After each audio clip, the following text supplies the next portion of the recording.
呢支係一支大嘅章，係高山洞。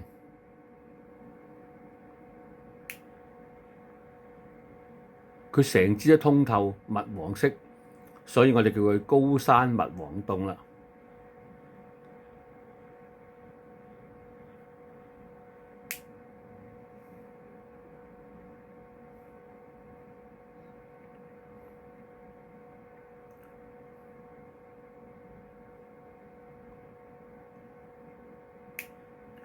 呢張都相當大嘅，佢有2.7厘米乘2.7厘米，再乘13厘米，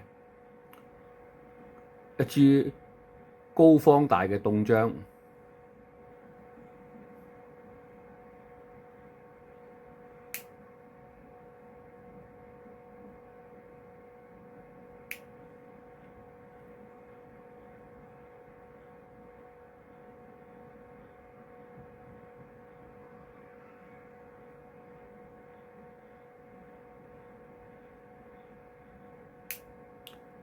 大家睇到呢個薄意咧，就係林文舉父親林奇偉所作嘅薄意。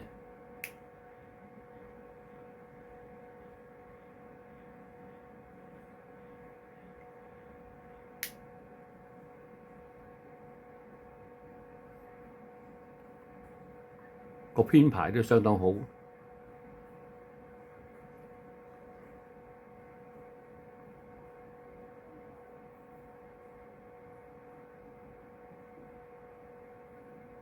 佢係一支好大嘅凍石，但係咧睇唔到佢有裂痕喺度啊！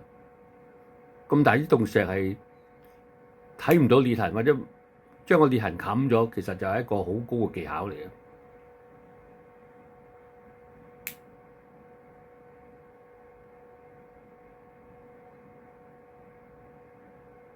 好啦，睇到呢度啦，多謝各位。